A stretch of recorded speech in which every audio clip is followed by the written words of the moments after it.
أعوذ بالله من الشيطان الرجيم بسم الله الرحمن الرحيم الحمد لله رب العالمين الرحمن الرحيم مالك يوم الدين إياك نعبد وإياك نستعين اهدنا الصراط المستقيم صراط الذين أنعمت عليهم غير المغضوب عليهم ولا الضالين آمين اللهم صل على محمد وعلى آل محمد كما صليت على إبراهيم وعلى آل إبراهيم إنك حميد مجيد اللهم بارك على محمد وعلى آل محمد كما باركت على إبراهيم وعلى آل إبراهيم إنك حميد مجيد رب زدني علما رب زدني علما رب زدني علما رب يسر ولا تؤسر وتمم بالخير وبك نستعين رب اشرح لي صدري ويسر لي أمري واحلل عقدة من لساني يفقه قولي ربنا لا تزغ قلوبنا بعد إذ هديتنا آمين ثم آمين السلام علیکم ورحمۃ اللہ وبرکاتہ.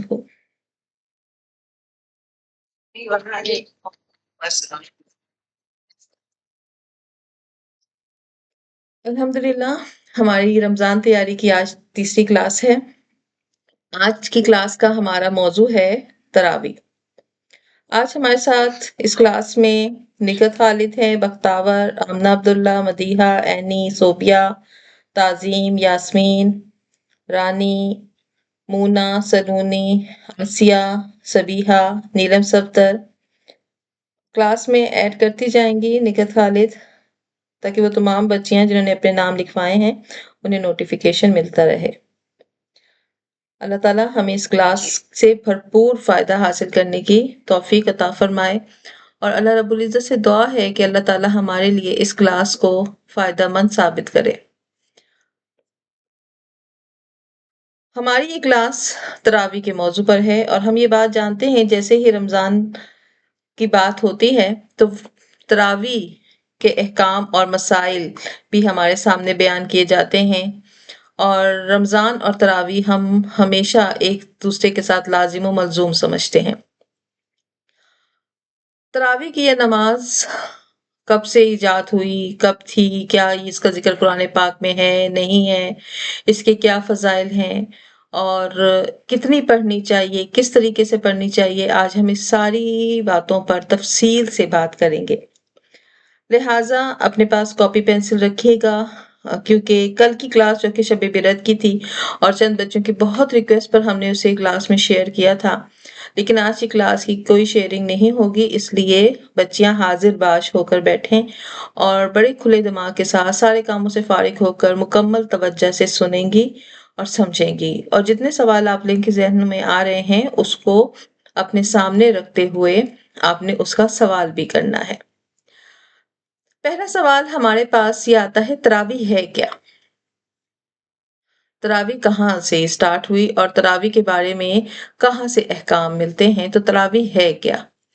تراویح دراصل یہ رمضان المبارک کی وہ عبادت ہے جو ہمارے لیے اللہ رب العزت نے پسند فرمائی ہے، اور تراویح کے بارے میں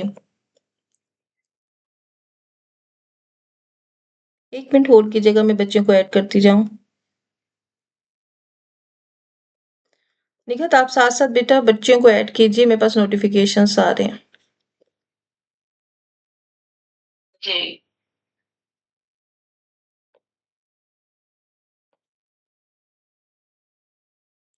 تراویح کیا ہے؟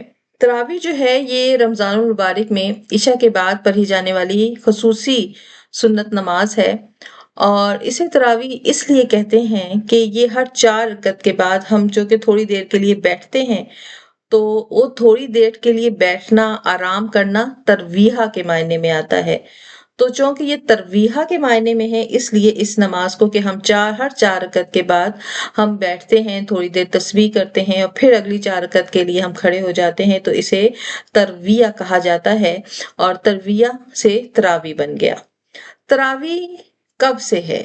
کیا تراویح کا حکم قرآن میں ہے؟ اگلا سوال جو ہمارے ذہنوں میں آتا ہے. تو قرآن پاک میں تراویح کا نام لے کر صراحتاً کوئی بھی ذکر نہیں ہے، جس طرح باقی نمازوں کا ذکر ہے اس کو صلاۃ کہا گیا.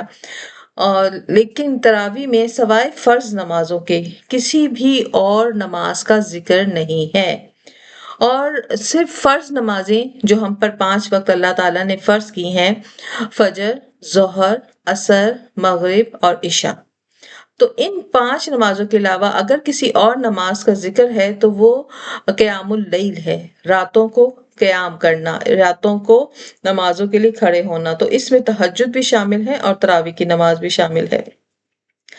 قیام اللیل کا جہاں ذکر جب آتا ہے تو اللہ رب العزت نے سورہ بقرہ میں ارشاد فرمایا ہے، یا ایھا الذین آمنوا کتب علیکم الصیام، کہ جب تم پر رمضان آئے تو پھر تم لوگوں نے کیا رکھا ہے، تم لوگوں پر روزہ فرض کر دیا گیا ہے، اب تم لوگوں نے روزہ رکھنا ہے۔ آیت کا مفہوم ترجمہ ہے کہ اے ایمان والو، تم پر روزے کو فرض کر دیا گیا ہے، اور پھر اسی آگے چل کے اللہ نے فرمایا ہے وَمِنَ اللَّيْلِ فَتَہَجَّدْ بِهِ، اور یہاں پر اللہ رب العزت نے اسی سے بہت سارے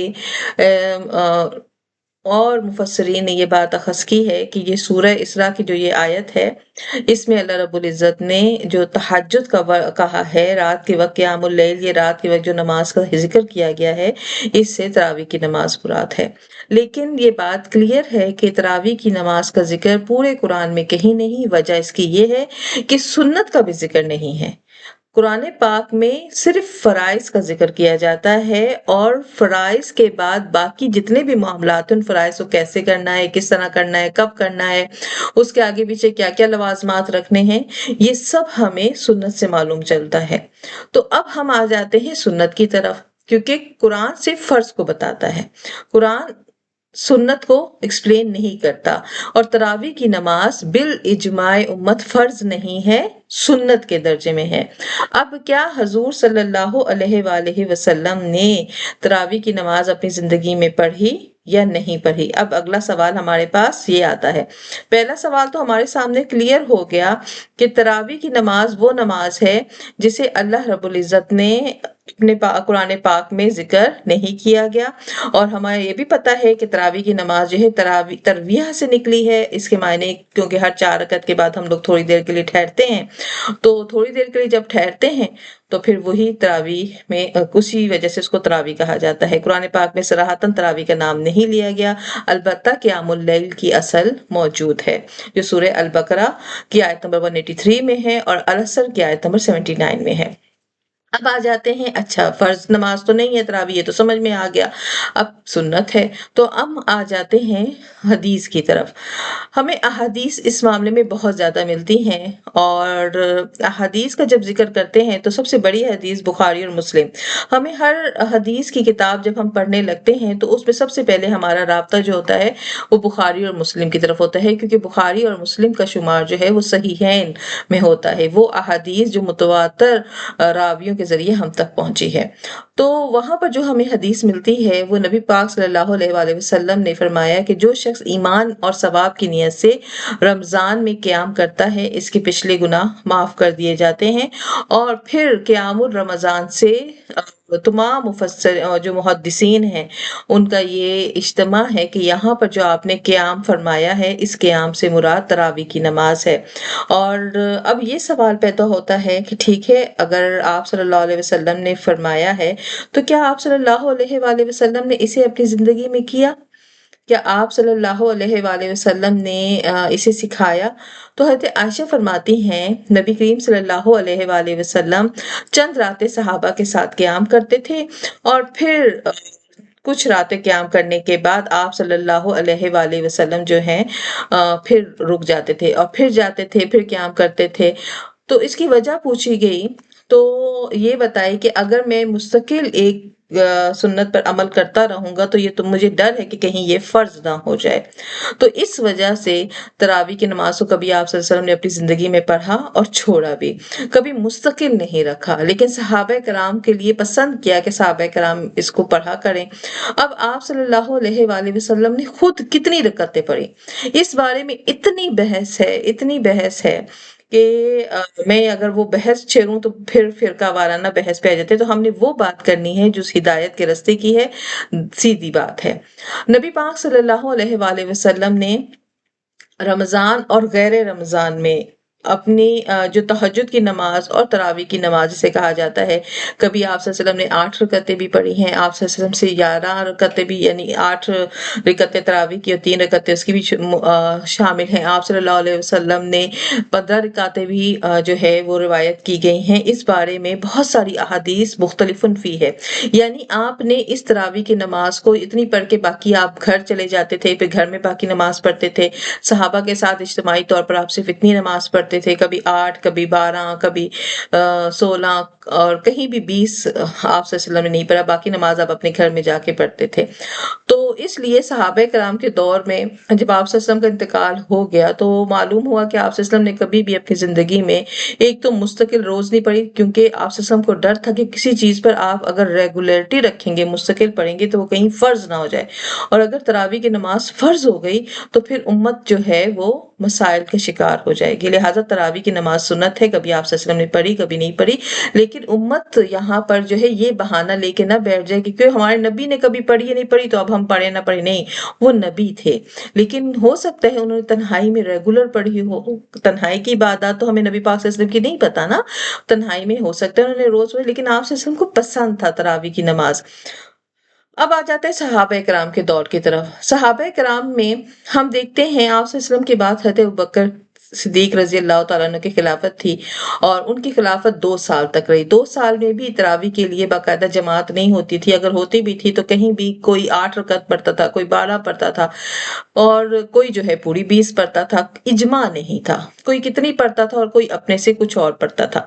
پھر حضرت عمر کا دور آ گیا حضرت ابوبکر صدیق رضی اللہ تعالیٰ عنہ کے بعد، اور حضرت ابوبکر صدیق حضرت عمر رضی اللہ تعالیٰ عنہ پھر لوگوں کو ایک امام کے پیچھے 20 رکعت پر جمع کیا، اور تمام جو اس وقت کے مفکرین تھے، محدثین تھے، صحابہ کرام تھے، ان سب کو اس بات پر متفقن علیہ کہا، کیونکہ یہ رمضان ہے اور رمضان میں ایک عبادت جو نبی پاک صلی اللہ علیہ وسلم نے پسند فرمائی ہے تو ہمارے لیے ضروری ہے کہ ہم اس کو کریں، اور پھر یوں 20 رکعتوں کو مخصوص کیا گیا، اور اس 20 رکعت میں قرآن کو تقسیم کر کے پورے قرآن کو قیام کی حالت میں جو ہے وہ پڑھنے کی تلقین کی گئی۔ یوں تراویح جو پہلی دفعہ ہماری امت کے اندر آئی وہ حضرت عمر رضی اللہ تعالیٰ عنہ کا فیصلہ تھا باجماع امت، اور تمام جمہور علماء کا اس وقت تک یہی موقف رہا کہ تراویح کی نماز سب کے نزدیک جو تھی وہ سنت موقدہ میں آ گئی، ایسی سنت جسے نبی پاک صلی اللہ علیہ وسلم نے جس پر کیا ہو اور پسند کیا ہو اور اس پر خواہش ظاہر کی ہو۔ سنت موقدہ وہ سنتیں ہیں جس پر نبی پاک صلی اللہ علیہ وسلم نے مستقل مزاجی سے عمل کیا ہو، اور نبی پاک صلی اللہ علیہ وآلہ وسلم نے اس کو امت کے لیے پسند کیا ہو۔ لہٰذا تمام اجماع صحابہ کا اس پر اتفاق ہو گیا کہ اب جو ہے تراویح کی نماز جو ہے وہ سنت موقدہ ہے۔ اسی وجہ سے حضرت عمر رضی اللہ تعالی عنہ کے بارے میں کہا جاتا ہے کہ انہوں نے اسلام میں ایک نئی چیز کا آغاز کیا جو اسلام کا اس سے پہلے حصہ نہیں تھی۔ تو اکثر جو مخالف اسلام ہیں، اسلام کے جو مخالفین ہیں، وہ کہتے ہیں یہ تو بدعت ہے، جب نبی پاک صلی اللہ علیہ وسلم نے ایک کام نہیں کیا ان کے بعد ہم دین میں ایک نئی چیز کا اضافہ کر رہے ہیں تو یہ تو بدعت ہوئی۔ تو یہاں حضرت عمر فاروق کا اپنا قول تھا، نعم البدعتی ھذہ، یہ ایک اچھی بدعت ہے اور ایک اچھا طریقہ ہے، اور ہم نے یہ طریقہ حضور صلی اللہ علیہ وسلم میں دیکھا تھا تو ہم نے اس کو اپنایا ہے۔ بے شک آپ صلی اللہ علیہ وسلم نے اس کی جماعت نہیں کروائی اور نہ ہی آپ صلی اللہ علیہ وسلم نے 20 رکعتوں پر زور دیا، لیکن ہم اس بدعت کو اختیار کرتے ہیں، لہٰذا یہ بدعت حسنہ میں شمار ہوتی ہے۔ اور یہ حضرت عمر فاروق کے زمانے سے تمام امت کے اجماع سے پھر یہ فیصلہ کیا گیا کہ اب جو ہے ہر رمضان میں تراویح کی نماز پڑھی جائے گی اور تراویح کی نماز جو ہے وہ ادا کی جائے گی۔ اب اس کی رکعتیں کتنی ہوں گی، 8 ہوں گی یا 20 رکعتیں ہوں گی؟ تو سنت نبوی سے تو 8 رکعت ثابت ہے۔ بہت ساری احادیث ایسی ہیں جن میں آپ صلی اللہ علیہ وسلم نے 8 رکعتیں پڑھی ہیں، 2 رکعت پڑھتے، پھر 2 رکعت پڑھتے، اور پھر 4 رکعت ہونے کے بعد پھر تھوڑی دیر بیٹھتے، تسبیح بیان کرتے، پھر 2 رکعت پڑھتے، پھر 2 رکعت پڑھتے، اور بغیر وتر کے پڑھے آپ صلی اللہ علیہ وسلم اکثر گھر چلے جاتے۔ پھر اکثر ایسا ہوتا کہ آپ وتر پڑھ کے گھر واپس لوٹتے، لیکن آپ صلی اللہ علیہ وسلم صحابہ کے لیے پسند کرتے تھے کہ وہ 20 رکعتیں پڑھیں۔ اس کے بعد صحابہ کرام کا یہ طریقہ تھا کہ صحابہ کرام جو ہیں کبھی 8 پڑھتے تھے، کبھی 12 پڑھتے تھے، ان کی کوئی تعداد فکس نہیں تھی، اور 8 کا اس لیے بھی زیادہ ہے کہ آپ صلی اللہ علیہ وسلم کی تہجد کی جو رکعتیں تھیں وہ 8 ہوتی تھیں. آپ صلی اللہ علیہ وسلم تہجد کی نماز میں عموماً حضرت عائشہ سے بھی روایت ہے کہ آپ صلی اللہ علیہ وسلم اکثر 8 رکعتیں تہجد میں پڑھتے تھے. واللہ اعلم. اور اس بات پر تمام جمہور صحابہ کرام کا اس بات پر اتفاق ہے کہ تراویح کی جو 20 رکعت ہیں یہ حضرت عمر کا فیصلہ ہے، صحابہ کا اس پر اجماع ہے. اور چاروں امام جو ہمارے فقہ کے 4 امام ہیں، امام ابو حنیفہ، امام شافعی، امام مالک، امام احمد، ان چاروں کے نزدیک جو ہے 20 رکعت تراویح کی نماز ہے، اور کسی کا بھی اس پر کوئی بھی اختلاف نہیں ہے.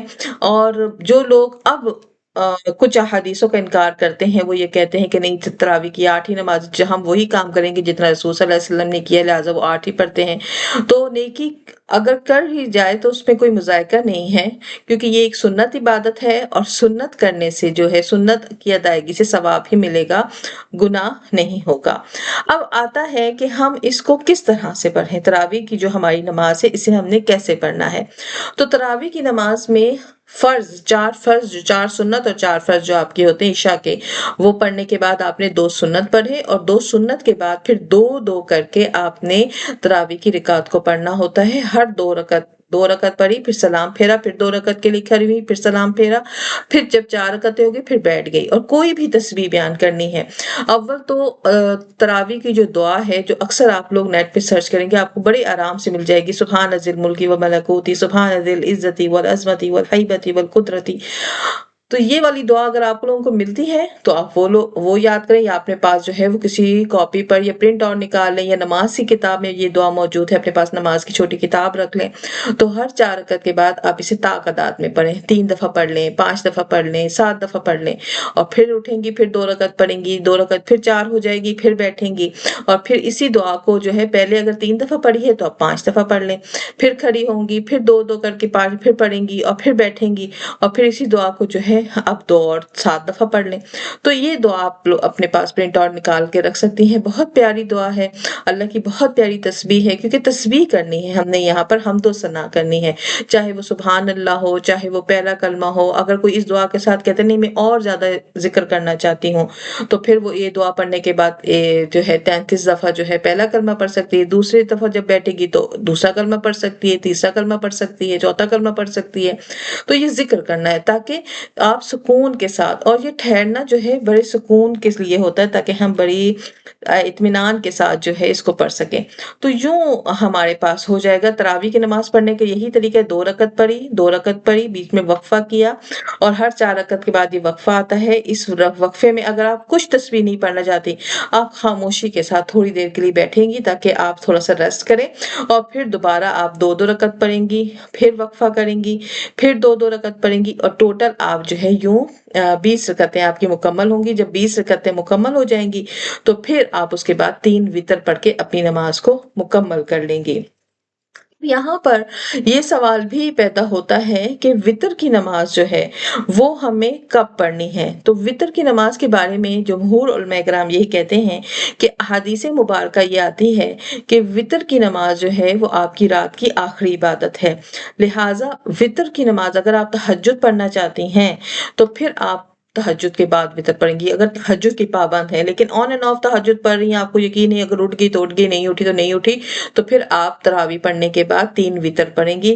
اور وتر کی بھی وہی ترتیب ہے، آپ نے 2 رکعت پڑھی اور اس کے بعد بیٹھی، اتحیات پڑھی، پھر تیسری رکعت کے لیے کھڑی ہوئی، آپ نے الحمد شریف پڑھی، اس کے بعد کوئی بھی سورت پڑھی، اور اس کے بعد اللہ اکبر تکبیر کہی، دوبارہ ہاتھ باندھ لیے، اور پھر آپ نے دعائے قنوت پڑھی. جس کو دعائے قنوت نہیں یاد وہ یا ربی یا کوئی بھی تسبیح پڑھ سکتی ہیں، لیکن دعائے قنوت کا پڑھنا افضل ہے.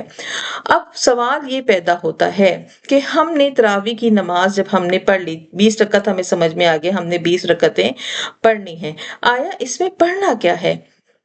قرآن کتنا پڑھنا ہے؟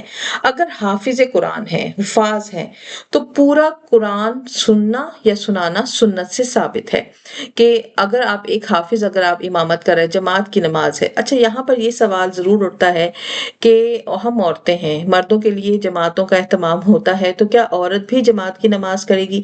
تو پہلی چیز، عورت کی جماعت نہیں ہوتی. عورت کی جماعت کو مکروہ اور حرام قرار دیا گیا ہے جب تک اگر ہمارے آگے مرد امام موجود نہ ہو. لیکن بہت ساری اب الحمدللہ ہماری مساجد ایسی ہیں جہاں عورتوں کے لیے باقاعدہ پردے کا انتظام ہے۔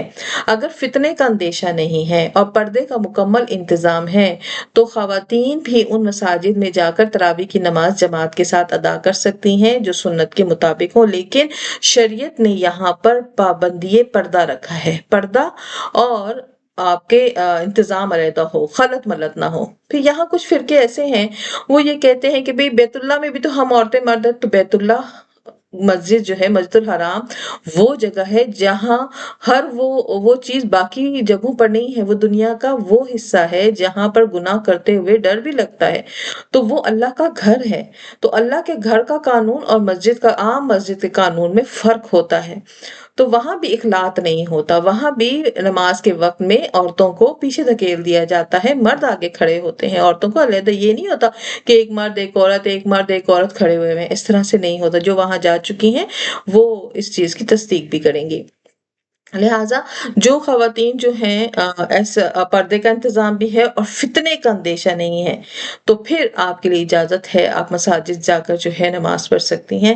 لیکن اگر فتنے کا اندیشہ ہے، کیونکہ یہ پرفتن دور ہے اور آپ صلی اللہ علیہ وسلم کی حدیث مبارکہ ہے، عورت کی بہترین نماز اس کا گھر ہے اور اس کے گھر میں اس کے صحن سے بہتر اس کا کمرہ ہے، اور اس کے کمرے میں وہ جگہ جہاں پر کسی کی نظر نہ پڑے، کیونکہ عورت کا مطلب ہی ڈھانپنا ہے۔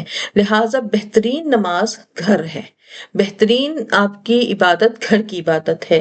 باہر نکلیں گی بہت سے فتنے ہیں، راستے میں کسی فتنہ یہ نہ ہو کہ آپ ثواب کی نیت سے جائیں اور واپسی پر آپ گناہ لپیٹ کے آ جائیں۔ تو جماعت میں جا سکتی ہیں، وہ بچیاں جو سوال پوچھ رہی ہیں کیا ہم جا سکتے ہیں، بالکل جا سکتی ہیں، لیکن 2 شرطیں ہیں، فتنہ نہ پیدا ہو، آپ کی آواز بعض دفعہ بچیاں جب ملتی ہیں تو زور زور سے ہنسنا ہوتا ہے، انہیں نہیں احساس ہوتا، لیکن کوئی غیر جو ہے ان کی طرف جو ہے اٹریکٹ ہو سکتا ہے، بہت ساری غیر مرئی چیزیں اٹریکٹ ہو سکتی ہیں۔ لہٰذا اگر پردے کا اہتمام ہے اور کسی فتنے کا اندیشہ نہیں ہے اور آپ سیدھی جا کے سیدھے اپنے محرم کے ساتھ جائیں گی، محرم کے ساتھ جانا شرط ہے، محرم نہیں ہے مجبوری ہے، لیکن ایسی مسجد ہے جو آپ کے گھر کے بہت قریب ہے اور کسی فتنے کا بھی اندیشہ نہیں ہے، عورتوں کا پورا گروپ مل کے جا رہا ہے اور بہت پردے کی حالت میں جا رہا ہے، تو پھر جانے میں کوئی حرج نہیں ہے۔ تو امام حافظ قرآن جو ہے اس باقاعدہ ان 20 رکعتوں میں قرآن کو تقسیم کرتا ہے اور ہر رکعت میں جو مقررہ مقدار سپاروں کی ہوتی ہے وہ پڑھتا ہے، اور یوں جو ہے قرآن پاک ان 20 رکعتوں کے ذریعے پورے رمضان میں جا کر کمپلیٹ ہوتا ہے۔ یوں تراویح کی نماز جو ہمارے پہلے رمضان المبارک سے سٹارٹ ہوتی ہے، 30 رمضان میں یہ ٹوٹل پوری 30 تراویح یا 29 تراویحوں میں ایک قرآن پاک ختم کیا جاتا ہے۔ اب یہاں پر وہ سوال کہ جو بچیاں باہر نہیں جا سکتی ہیں، وہ گھر میں نماز پڑھ رہی ہیں، گھر میں تراویح، جیسے میں ہوں، میں کبھی کبھی کبھی کسی مسجد میں نہیں گئی، کبھی میں نے جماعت کی نماز کے ساتھ تراویح نہیں پڑھی، تو ہمارے لیے کیا حکم ہے؟ ہم تو نہ حافظ قرآن بھی نہیں ہیں، ہم نے تو پورا قرآن بھی یاد نہیں ہے، ہم تو جو ہے وہ مسجدوں میں بھی نہیں جا سکتے ہیں، ہم تو گھروں کے اندر رہتے ہیں، تو ہمارے لیے کیا حکم ہے؟ غیر حفاظ کے لیے یہ حکم ہے کہ انہیں جتنا یاد ہے وہ اتنا جو ہے وہ تراویح کی نماز میں پڑھیں گے، اور بہترین ترتیب علماء کرام نے بتائی ہے کہ آخری 10 صورتوں کو آپ زبانی یاد کر لیں، کیونکہ اصل چیز ہے اللہ کے ساتھ جڑنا۔ تو آپ نے پہلی رکعت میں آخری سورہ فیل ہے، قریش ہے، معون ہے، پھر کوثر ہے، کافرون ہے، نصر ہے، لہب ہے، اور پھر اس کے بعد جو اخلاص ہے، فلک ہے اور ناس ہے۔ تو ایک ایک ایک ایک ہر رکعت میں ایک، پہلی رکعت میں آپ نے سورہ فیل پڑھی، دوسری رکعت میں آپ نے سورہ قریش پڑھی، تیسری رکعت میں آپ نے سورہ معون پڑھی، چوتھی رکعت میں آپ نے سورہ کوثر پڑھی۔ تو یوں آپ کی پہلی 10 رکعتوں میں 10 صورتیں کمپلیٹ ہوگی۔ 11ویں رکعت سے پھر آپ وہی ترتیب رکھیں گے، پہلے ثنا پڑھی، الحمد شریف پڑھی، پھر یہ پہلی سورت پڑھی، پھر دوسری رکعت میں وہی الحمد شریف پڑھی، پھر دوسری سورت پڑھی۔ تو یوں تراویح کی نماز آپ کی قرآن پڑھنے کی مقدار جو ہے آپ کی یہاں پر پوری ہو جائے گی۔ یہاں پر پھر بھی بعض بچوں کا یہ سوال بہت زیادہ آتا ہے کہ ہم نے تراویح پڑھ لی تو ہم وتر بھول گئے، تو اب ہم کیا کریں؟ وتر کی نماز جو ہے یہ واجب ہے، وتر کی نماز اگر کسی کی قضا ہو جاتی ہے تو اس کی قضا کرنا واجب ہوتا ہے۔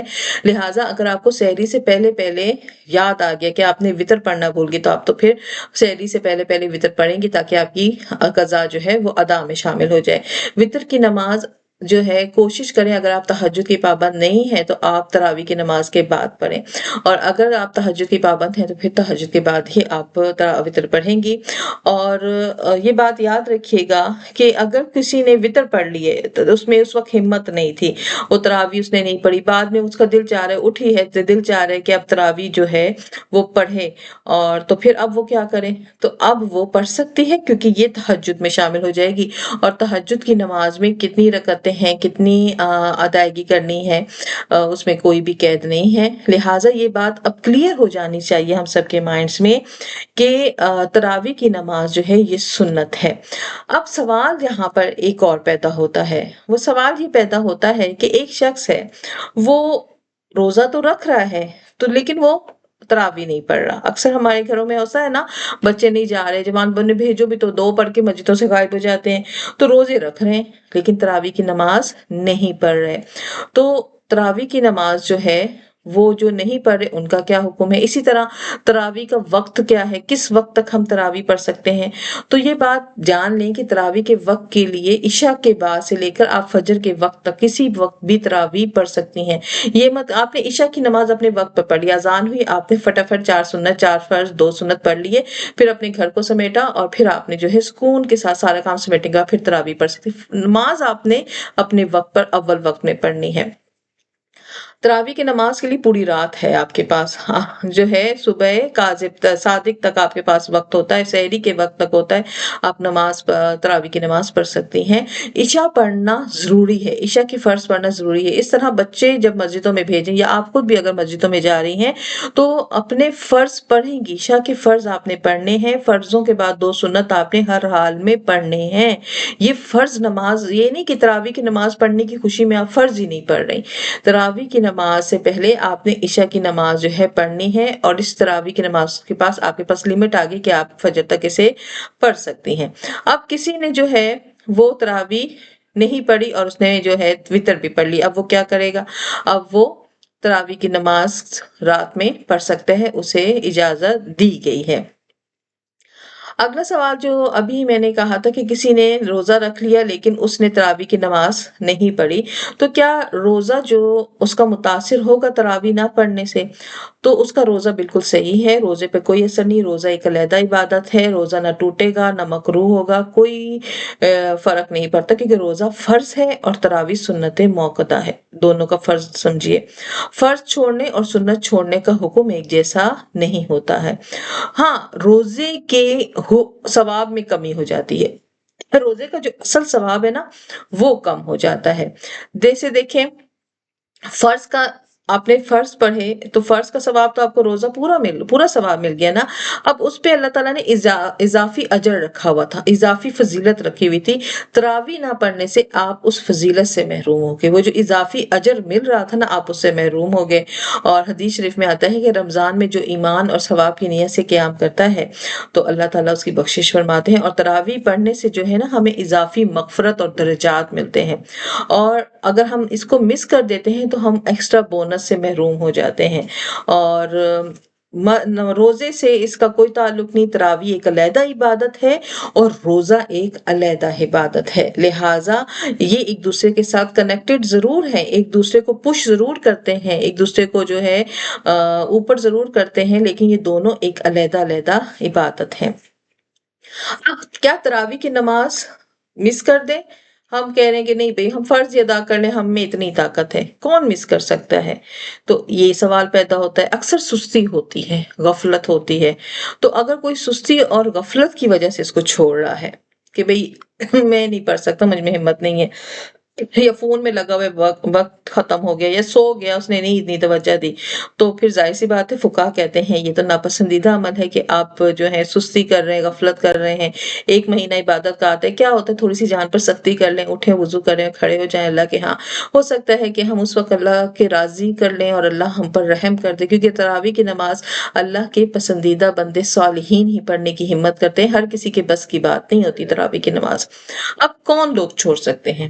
نمبر 1، بیمار، ایسا شخص جو بیمار ہے، جس کا بار بار وضو ٹوٹ رہا ہے، معذورین میں ہے اور اس کی بیماری بڑھنے کا خدشہ ہے، وہ اتنی لمبی نماز نہیں پڑھ سکتا ہے، یہ بہت بزرگ ہو چکا ہے، تو اس کو ہے کہ یہ نہیں کہ ہم اسے کہیں گے آپ اس کی جتنی ہمت ہے 2 رکعت پڑھ سکتے ہیں 2 پڑھے، 4 پڑھ سکتے ہیں 4، یعنی اسے پابند نہیں ہے کہ وہ 20 کی پوری ہی پڑھے، نہیں وہ پابند نہیں ہے، وہ چھوڑ سکتا ہے، آن اینڈ آف پڑھ سکتا ہے، جمعے کی تراویح پڑھ سکتا ہے، تو اسے شریعت اجازت دیتی ہے۔ یہ بات یاد رکھیے گا، دین اسلام سے زیادہ لچک کسی بھی شریعت میں نہیں۔ ہمارا دین ہمیں کہتا ہے کھڑے ہو کے نماز نہیں پڑھ سکتے، بیٹھ کے پڑھو، بیٹھ کے نہیں پڑھ سکتے ہو لیٹ کے پڑھو، لیٹ کے نہیں پڑھ سکتے ہو تو آپ اشارے سے پڑھو۔ تو جب دین اسلام جو ہے ہمیں نماز میں اتنی زیادہ جو ہے وہ سہولت دیتا ہے، تو پھر ہمارا بھی فرض بنتا ہے کہ ہم بھی جو ہے دین کے پورے جو ہے حقوق کو ادا کریں۔ تو بیماری ہے، نہیں پڑھ سکتے، تو ہمارے پاس آپشن آ جاتا ہے اٹس اوکے، آپ آج چھوڑ دیں، کل ٹھیک ہوں گے، فریش ہوں گے، کل پڑھ لیجئے گا۔ دوسری صورت تھکن بہت زیادہ ہے، کیا ہوتا ہے کہ ہم خواتین جو ہے نا وہ شام سے جو کھڑی ہوتی ہیں عصر کے بعد کچن کے اندر، یہ پکا وہ پکا یہ کر، کہ ہم اپنی ساری انرجی جو ہے وہ کھانے پکانے اور کھانے کھلانے میں لگ جاتے ہیں، تو اس میں جب عبادت کا وقت آتا ہے تو اس وقت ہمت بالکل صفر ہو جاتی، تھکن اتنی زیادہ ہوتی ہے کہ اکثر جو ہے گرنے کا خطرہ ہوتا ہے۔ بچے ہیں، چھوٹے بچے ہیں، بچوں کے پیچھے روزے کی حالت میں بھاگ دور کرنا، ان کی ضروریات پوری کرنا، اس میں بندہ تھک جاتا ہے، تو تھکاوٹ اتنی شدت ہو گئی ہے کہ تھکاوٹ کی وجہ سے آپ کو سمجھ نہیں آ رہا پڑھ کیا رہی ہیں، تو پہلے تھوڑی دیر اپنی تھکاوٹ کو دور کریں، اس کے بعد آپ تراویح پڑھیں۔ تو شدید تھکن ہو، اور شدید تھکن میں پھر جو ہے کیونکہ ہمارا دین جو ہے لا اکراہ فی الدین، دین میں مشقت نہیں ہے، ہمارا دین کہتے ہیں مشقت میں نہ پڑو، جو کام سہولت اور آسانی اور خوشی کے ساتھ ہو سکتا ہے وہ کرو۔ یہ فرض نماز نہیں ہے، یہ سنت نماز ہے، لیکن اب ہم یہ ان تمام خواتین ہیلے مت بنائیں کہ باجی سے سن لیا تھا تو اپنے گناہ میرے سر پہ مت ڈالیں، پڑھنا ضروری ہے، یہ کبھی کبھار کی بات ہے، اب روزانہ تھکن کا بہانہ نہیں چل سکتا، اللہ آپ کو مجھ سے زیادہ دیکھنے والا ہے، اللہ آپ کو آپ کے گھروں کے اندر آپ کے دلوں کے حال کے ساتھ دیکھ رہا ہے۔ یہ صرف عذر بتا رہی ہوں، معذورین کے لیے ہے، جب چھوڑا کریں تو پھر اس دن شرمندہ ہوا کریں کہ آج میں معذور ہو گئی، آج میں نہیں پڑھ سکی، ایک ہی تو مہینہ آتا ہے ہمارے پاس پورے سال میں۔ اور تیسرا، ایسی خواتین یا ایسے لوگ جن کے اوپر بچوں کی بہت زیادہ ذمہ داری، بہت چھوٹے بچے ہیں، بار بار جو ہے ان بچوں کی طرف جا رہی ہے، وہ یہ فیڈ بار بار کروانا ہو رہا ہے، بچے بیمار ہیں، ہاسپٹل میں ہیں، محل نہیں ہے، جگہ نہیں ہے پڑھنے کی، تو وہ ان کے لیے ہے کہ ان کے پاس جگہ نہیں ہے، یا ہاسپٹل میں بیٹھی ہوئی ہیں، کسی سفر میں ہیں، یا ایسے راستے میں ہیں جس میں وہ ان کے پاس کوئی ایسی جگہ نہیں ہے، تو پھر بھی ان کی تراویح جو ہے وہ چھوڑ سکتی ہیں، گناہ نہیں ہوگا۔ یا مجبوری ہے اور مسافر ہیں تو بھی نماز تراویح جو ہے وہ چھوڑنے کی اجازت ہے، لیکن اس کے علاوہ کوئی اپنا طریقہ بنا لے، پڑھے ہی نہ نماز تراویح، اپنی زندگی میں پڑھتا ہی نہیں، یا پورے مہینے میں ایک آدھ پڑھی تو وہ گناہگار ہوتا ہے، سنت چھوڑنے کا اسے گناہ ہے، کیونکہ جس نے سنت چھوڑی وہ حضور کی شفاعت سے محروم رہتا ہے۔ یہ ایک ایسا مہینہ ہے جس میں ہماری سہولت کے حضور صلی اللہ علیہ وسلم نے اس پر مداومت نہیں کی کہ بھئی اگر میں روز پڑھوں گا تو کہیں میری عمر مشقت میں نہ پڑ جائے، تو حضور نے جب ہمارا لحاظ کیا تو ہماری غیرت بھی اس بات کا تقاضا کرتی ہے کہ ہمیں یہ تراویح کی نماز اپنے وقت پر پوری پڑھنی ہے۔ اب جو پوری تراویح نہیں پڑھ سکتا وہ کیا کرے؟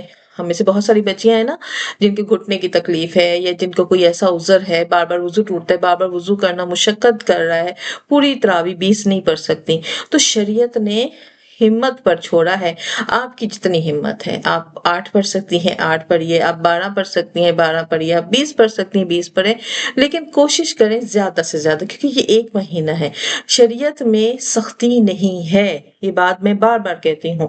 ہو سکتا ہے میری اس بات پر بہت سارے علماء کرام جو ہیں وہ اختلاف بھی کریں اور کل کو بیان بھی آئیں، لیکن میں نے دین کو جتنا پڑھا اور دین کو جتنا سمجھا تو میں نے یہی جانا کہ ہمارا دین بہت فلیکسیبل ہے، ہمارے رب نے ہمارے لیے بہت آسانی فرمائی ہے، اور رب دلوں کے حال کو جانتا ہے۔ وہ رب جب ہمیں حالت سفر میں، حالت حمل میں، حالت رضاعت میں روزے معاف کر رہا ہے تو وہ رب کیا تراویح پر ہماری پکڑ کرے گا؟ ہرگز نہیں. ہاں ہم ڈھیٹ اور چور ہوں تو پھر تو پکڑ ہونی ہے. اگر ہم جان بوجھ کر چھوڑ رہے ہیں، کوئی ہے نہیں، ہٹے کٹے ہیں، ساری دنیا کا کام کر رہے ہیں، تو نماز میں آ کے ہم کہتے ہیں ہمیں ہمت نہیں. آپ یقین کریں 2 گھنٹہ 3 گھنٹہ ہم کچن میں کھڑے ہوں نا، ہمیں پتہ بھی نہیں چلتا. نماز کے لیے کھڑے ہوں گے تو یوں لگے گا جیسے ہم سے زیادہ معذور تو کوئی ہے ہی نہیں. گھٹنے بھی جواب دیں گے، سجدے بھی نہیں ہو رہے ہوں گے، اور سانسیں بھی رک رہی ہوں گی، دل کی دھڑکنیں بھی. لیکن یہی اب بھی کوئی ہمیں کہے کہ بھئی یہ پکا دو، بچے خواہش ظاہر کرے، ہم 2 گھنٹہ کھڑے رہتے ہیں کچن میں، کوئی فرق نہیں پڑتا. تو یہاں پھر ہمیں اپنے نفس کو جو ہے تھوڑا ٹرین کرنا پڑے گا. تو جان پوچھ کر بلا کسی عذر کے آپ خود اپنے بارے میں جب فیصلہ کریں گی کہ کیا میرے پاس کوئی عذر ہے، شرعی عذر ہے، مجھ سے کسی سے پوچھنے کی ضرورت نہیں ہے. آپ اپنے دل سے پوچھیں، کیا میں میرے شرعی عذر رکھتی ہوں؟ کیا میں پوری نماز پڑھنے کی طاقت ہے یا مجھ میں نہیں ہے؟ آپ کو اندر سے جو جواب ملے نا اس پر عمل کریں. دوسرے سے پوچھیں گی، وہ آپ سے کہے گا ٹھیک ہے صحیح ہے، عذر بھی بتا دے گا. کوئی کہے گا نہیں جی پوری پڑھنی ہے، کوئی کہے گا نہیں جی بالکل نہیں چھوڑ سکتے، کوئی کہے گا کہ پڑھو پڑھو نہ پڑھو نہ پڑھو، کوئی فرض تھوڑی ہے، کوئی کہے گا بھی 8 پڑھ لو. تو باہر کسی سے مت پوچھیں، اپنے آپ سے پوچھیے گا کہ کیا میں نماز تراویح پوری پڑھ لوں؟ کیا مجھ میں ہمت ہے؟ کیا میں عبادت میں کی طرف مشغول ہو سکتی ہوں؟ تو یہ سوال آپ لوگوں نے اپنے آپ سے کرنا ہے. لیکن یہ بات یاد رکھیے گا کہ تراویح نہ پڑھنے سے روزہ متاثر نہیں ہوتا، لیکن روزے کا جو اضافی اجر ہے نا، جو ہمیں بونس ملنا ہوتا ہے، وہ بونس سے ہم محروم رہ جائیں گے. جس طرح اکثر جو ہے ہمیں جابس جو ہم کرتے ہیں تو اس میں ہمیں بونس ملتے ہیں نا، تو کچھ ایسے لوگ بھی ہوتے ہیں جنہوں مہینے میں بونس نہیں مل رہا ہوتا، تو وہ بڑے افسردہ کرے. اسی ہی قیامت کے دن جب اللہ رمضان کا بونس تقسیم کریں گے نا، تو وہ لوگ جو تراویح جنہوں نے نہیں پڑھی ہوگی وہ جو ہے خاموش کھڑے رہیں گے، اور اللہ ان پر رحم بھی نہیں کرے گا. لگے گا بھئی چھوڑتے ہوئے تم نے کیوں چھوڑا؟ بلا عذر نہیں چھوڑے. ابھی سے اپنے طریقہ بنائے کہ ہم نے تراویح پوری پڑھنی ہے. اگر کسی نے نیت کر لی اور وہ تراویح پوری پڑھ، لیکن درمیان میں اگر ایک آدھ چھوٹ بھی گئی، تو علماء کرام فرماتے ہیں کہ مجبوری کی وجہ سے جس دن چھوٹی ہے اس دن کا بھی اجر اس کے نامہ اعمال میں لکھا جائے گا. تو یہاں پر میں نے آپ لوگوں کو پوری تفصیل بھی بتا دی کہ تراویح کی نماز جو ہے 2 رکعت کر کے ہوگی، اور ہر رکعت میں ہم جو ہیں نیت بھی کریں گے. نیت ہم سنت کی کریں گے، ہم سنت تراویح نماز کی نیت کرتے ہیں، اور نیت دل کے ارادے کو کہتے ہیں. اسی طرح تکبیر تحریمہ ہوتی ہے، ثنا پڑھی جاتی ہے، تعوذ، تسمیہ، سورہ فاتحہ، پھر قرآن کی تلاوت، پھر رکوع ہوتا ہے، سجدہ ہوتا ہے، پھر دوسری رکعت کے لیے کھڑے ہوتے ہیں، پھر قاعدہ تحیات کے بعد جو ہے درود اور دعا، اور پھر سلام پھیر کر ہم 2 رکعتیں مکمل کرتے ہیں. اور ہر 4 رکعت کے بعد وقفہ دیتے ہیں، اور 4 رکعت کے بعد ہم دعائے جو ہماری تراویح ہے وہ پڑھتے ہیں. اگر وہ کسی کو یاد نہیں ہے تو اس کو پرنٹ آؤٹ نکال لے، دیکھ کر پڑھنا بھی جائز ہے، زبانی پڑھنا بھی جائز ہے. اور اس کے ساتھ کوئی مزید اور ذکر کرنا چاہتا ہے تو کلمے کی تصویح کر سکتے ہیں. اور جب آپ کی 20 تراویح جتنی آپ کی ہمت ہے آپ نے وہ پڑھ لی، تو اس کے بعد لیکن اسٹارٹ 20 سے کیجیے گا. پہلے دن 20 سے اسٹارٹ کیجیے گا تو اللہ تعالیٰ ہمت ڈال دے گا. یہ وہ عبادت ہے جس کی قضا نہیں ہے. تو ایسی عبادات جن کی قضا نہیں ہے وہ ہمیں پوری پڑھنی چاہیے، اور کوشش کرنی چاہیے کہ ہم جو ہیں اس کو مکمل ادا کر سکیں. تراویح کی دعا جن کو یاد ہے وہ دوبارہ سن لیں. سبحان ذی الملک والملکوت، سبحان ذی العزتی والعظمتی والہیبتی والقدرتی والکبریاء والجبروت، سبحان الملک الحی الذی لا ینام ولا يموت، سبوح قدوس ربنا ورب الملائکۃ والروح، اللہم اجرنا من النار یا مجیر یا مجیر یا مجیر. تو یہ دعا سب کو زبانی یاد ہونی چاہیے. تو تراویح کے آج ٹاپک پر ہماری بات کمپلیٹ ہوئی. پھر بھی کسی کو کوئی بھی بات سمجھ میں نہ آئے تو پوچھ سکتے ہیں. لیکن یہ بات یاد رکھیے گا، خواتین کے لیے انفرادی نماز جو ہے وہ سب سے زیادہ جائز اور افضل ہے.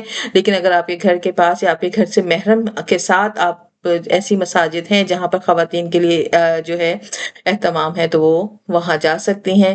اور اکیلے بھی اگر وہ حافظ قرآن نہیں ہیں تو پھر وہ چھوٹی چھوٹی صورتوں کو پڑھیں گی، جتنا آہستہ پڑھیں گی قرأت اتنا ہی ان کے لیے اچھا ہے. اور مجبوری میں جو ہے ہمارے لباس، یہاں پر فقہا نے کہا ہے کہ آپ قرآن کو دیکھ کے پڑھ سکتی ہیں، لیکن علماء کرام نے منع کیا ہے. آپ دیکھ کر پڑھنے سے بہتر یہی ہے، کیونکہ وہ آپ نماز کے اصل سے ہٹ جاتی ہیں. تو میں یہ کہتی ہوں کہ آپ دیکھ کے پڑھنے سے بہتر یہی ہے کہ آپ کو جو چھوٹی صورتیں اسے ابھی سے روزانہ ایک ایک صورت بیٹھ کے یاد کریں. آپ ہمارے گروپ میں سنا سکتی ہیں، ہم موجود ہیں آپ کو یاد کروانے کے لیے، آپ کا سننے کے لیے. تو رمضان اور قیام یہ دونوں بہت فضیلت کا باعث ہیں. نفل کا ثواب جو ہے رمضان میں فرض کے برابر ہو جاتا ہے، اور فرض کا ثواب 70 گنا اللہ تعالیٰ زیادہ دیتے ہیں. اور رمضان کی ہر رات جو ہے اللہ تعالیٰ ہزاروں لوگوں کو جہنم سے آزاد کرتے ہیں. رمضان کے بارے میں اللہ رب العزت کا قول ہے کہ روزہ میرے لیے ہے اور میں ہی اس کا بدلہ دوں گا. تو آج کا خلاصہ یہ ہے کہ تراویح جو ہے یہ سنت موقدہ ہے، 20 رکعت مسنون عمل ہے. حضرت عمر رضی اللہ تعالیٰ عنہ کے دور میں اس حکم کو رائج کیا گیا. 8 پڑھنا بھی جائز ہے، 12 بھی جائز ہے، جتنی آپ کی ہمت ہے آپ اتنا پڑھ سکتے ہیں، لیکن اصل 20 ہی ہے. تراویح چھوٹنے سے روزہ نہیں ٹوٹتا ہے، روزے پر کوئی اثر نہیں، البتہ اس کی فضیلت میں کمی آ جاتی ہے. تراویح دراصل ہمیں اللہ کی عبادات سے جوڑتی ہے. بیماری، مجبوری، سفر یا حمل یا کسی ذمہ داری کی وجہ سے آپ کی ڈیوٹی ہے، آپ جو ہے گارڈ لگے ہوئے ہیں، وہ ٹائم آپ کی ڈیوٹی کا ہے، آپ کے پاس نہیں ہے ٹائم، تو ڈیوٹی ایک ایسی چیز، وہ فرض ہے. تو ڈیوٹی میں آپ خیانت نہیں کر سکتے، آپ نماز کا بہانہ کر کے اپنی ڈیوٹی سے غافل نہیں ہو سکتے، یہ مجبوری ہے. تو یہ تمام لوگ جو ہیں یہ تراویح کی نماز کو چھوڑ سکتے ہیں. یوں آج کا ہمارا یہ ٹاپک جو ہے مکمل ہوا. امید کرتی ہوں آپ لوگوں کی سمجھ میں آیا ہوگا. اب کسی کا کوئی بھی سوال ہے تو وہ کر سکتی ہیں.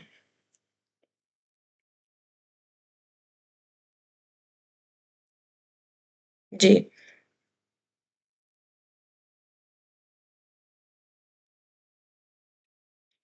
کسی نے کوئی سوال کرنا ہے؟ میم آپ نے بولا کہ 20 سے اسٹارٹ کرنی ہے، کیا مطلب کیا 20 سے بھی زیادہ ہونی ہے میرا مطلب یہ ہے کہ آپ فرسٹ روزے میں آپ 20 تراویح مکمل پڑھیں. یہ نہ ہو کہ پہلے روزے میں آپ عذر تلاش کرنا شروع کر دیں. 20 سے زیادہ نہیں ہوتی. اتنی لمبی بحث کے بعد اب کوئی پوچھے کہ مشرق کہاں ہے، مغرب کہاں ہے. مجھے تو سمجھ نہیں آئی تھی وہ بات. وعلیکم السلام. جب میں نے آپ سے یہ کہنا تھا، جیسے آپ نے ابھی بتایا تھا کہ آپ تراویح کی جو دعا ہے وہ آپ نیٹ سے نکالتے ہیں. اگر آپ نیٹ سے نکال کے یا طریقے سے آپ موبائل میں سینڈ کرتے ہیں تو جی ٹھیک، انشاءاللہ. شکریہ. جی ٹھیک. وعلیکم السلام. جی ٹیچر، میرا کوشچن تھا ہم لوگوں کے پاس یہاں پہ، کیونکہ یو ایس اے میں ہم لوگ کے پاس یہاں پہ 2 مسجد ہے. ایک مسجد ہمارے گھر سے 4-5 مائل پر ہے، تو وہاں پر صرف 8 تراویح با جماعت ہوتی ہے جہاں میرے بچے جاتے ہیں، اور دوسری جو مسجد ہے وہ تقریباً آدھا گھنٹے کے فاصلے پر ہے. تو کیا پھر بچوں کو وہاں پر 20 تراویح ہوتی ہے؟ کیونکہ یہاں پہ جو ہے عربیوں نے اپنی مسجد رکھی ہے، اجمیوں کی اپنی مسجد. تو یہ ڈفرینس، پھر بچوں کو کیا وہاں بھیجنا چاہیے جہاں 20 تراویح کی رکعت ہوتی ہے؟ کیونکہ یہ جو ہے نا گھر کے بہت قریب پڑتی ہے، اور پلس یہ ہے کہ جیسے بچے وہاں سے جلدی واپس آ جاتے ہیں، صبح ان کا کالج اور یونیورسٹی ہوتی ہے، تو پھر ہمیں کیا کرنا چاہیے اس معاملے میں؟ پھر اس طرح یہ ہے کہ وہ 8 تراویح مسجد میں پڑھ کے ہم نے بچوں کو یہ ضرور بتانا ہے کہ بیٹا اصل جو ہے 20 ہے، کیونکہ نبی پاک صلی اللہ علیہ وسلم بھی 8 جماعت کے ساتھ پڑھ کر باقی مکمل جو ہے وہ گھر میں آ کے کرتے تھے. تو آپ اگر انہیں شوق تراویح جب ڈالیں گی تو وہ 20 گھر میں آ کے مکمل کر لیں گے، لیکن اصل جو ہے قرآن سننا ہے وہ 8 تراویح میں وہاں سن کے آئیں گے. تو چونکہ جماعت کے ساتھ پڑھ رہے ہیں، میں نے آپ کو ابھی بتایا کہ حضور صلی اللہ علیہ وسلم نے کسی ایک پر مداومت نہیں کی، یہ بعد میں حضرت عمر کا فیصلہ تھا. تو ان کا وہ پڑھنا بھی صحیح ہے. گھر کے قریب ہے، ریگولیرٹی ہو، آسانی کے ساتھ ہو، دین مشقت نہیں کہتا. دور جائیں گے، کبھی جائیں گے کبھی نہیں جائیں گے تو ایک ناغہ آ جائے گا. تو قریب ہیں، ریگولر جا رہے ہیں، پراپر قرآن سن رہے ہیں، ٹھیک ہے. زیادہ پڑھنا چاہتے ہیں تو زیادہ کی کوئی لیمٹ نہیں ہے، گھر میں آ کے اسے پڑھ سکتے ہیں. نہیں، الحمدللہ جا تو ریگولرلی ہو جاتی ہیں. یہی ہوتا ہے کہ 27ویں پہ پھر قرآن ختم نہیں ہوتا، ان کا قرآن پاک پھر 29ویں پہ ہوتا ہے، پھر اس مسجد پہ 29ویں پہ جیسے دعائیں خیر ہوتی ہیں. تو نہیں، میں اس نے سے کہا کوئی چلے فرق نہیں میک شور پڑتا. کر لو کہ مجھے. اسلام میں کہیں بھی جی نہیں جزاک. آتا کہ 27 کو ہی آپ نے ختم القرآن کرنا ہے. ہر حافظ نے اپنی سہولت کے اعتبار سے دن مقرر کیے ہوتے ہیں. بہت سارے حفاظ کرام 10 دنوں میں قرآن پاک کو تراویح میں ختم کرتے ہیں. بہت سارے حفاظ کرام جو ہے 7 دنوں میں کر رہے ہوتے ہیں. مختلف جماعتیں بنی ہوئی ہوتی ہیں. تو اٹس ناٹ مین کہ وہ قرآن ختم ہو گیا تو اب باقی تراویح نہیں پڑھیں گے. تراویح میں قرآن کا سننا ایک علیحدہ عبادت ہے، اور تراویح کی نوافل پڑھنا ایک علیحدہ عبادت ہے. جی جزاک اللہ. جی اور کوئی سوال؟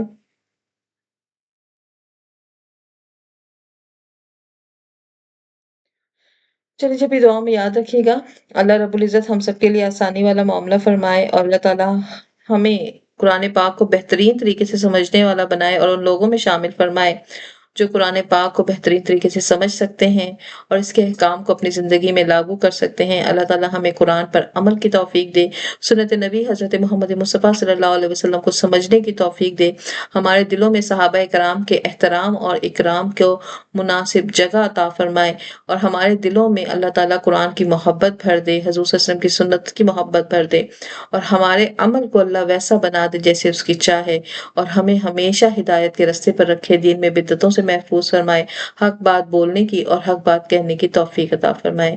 یا رب العالمین ہم پر رحم فرما، کرم فرما، ہمارا یہاں آنا بیٹھنے کو قبول فرما اور ہمارے لیے آسانی والا معاملہ فرما۔ یا رب العالمین ہم پر اپنے رحمت کے دروازے کھول دے اور اس قرآن کو ہماری زندگیوں کی برکت کا باعث بنا، ہمارے اعمال کی برکت کا باعث بنا، ہمارے گھروں میں اتفاق اور محبت پیدا فرما، ہمیں آپس کی رنجشوں اور غصے سے اور نفرتوں سے، حسد سے آزاد فرما۔ یا رب العالمین ہمیں ناگہانی آفات سے، مصیبتوں سے محفوظ فرما۔ ہم میں سے جو بیمار ہیں یا رب العالمین اپنے حبیب کے صدقے سب کو صحت کاملہ عاجلہ نصیب فرما۔ جو بے روزگار ہیں انہیں بہترین رزق کے ذرائع عطا فرما، حلال رزق کے ذرائع عطا فرما۔ یا رب العالمین ہم پر وہی بوجھ ڈال جس کی ہم میں اٹھانے کی ہمت ہے۔ یا رب العالمین ہم پر ہماری طاقت سے زیادہ بوجھ نہ ڈال۔ یا رب العالمین ہم کمزور ہیں اور اپنی کمزوری کا اعتراف کرتے ہیں۔ یا رب العالمین ہماری مدد فرما، ہماری نصرت فرما۔ یا رب العالمین ہمارے تمام گناہوں کو معاف فرما، درگزر فرما اور ہمیں نیکیوں کے راستے پر ڈال دے۔ آمین ثم آمین وآخر دعوانا الحمدللہ رب العالمین۔ سبحان ربک رب العزت عما یصفون وسلام علی المرسلین والحمد للہ رب العالمین۔ السلام علیکم ورحمۃ اللہ وبرکاتہ۔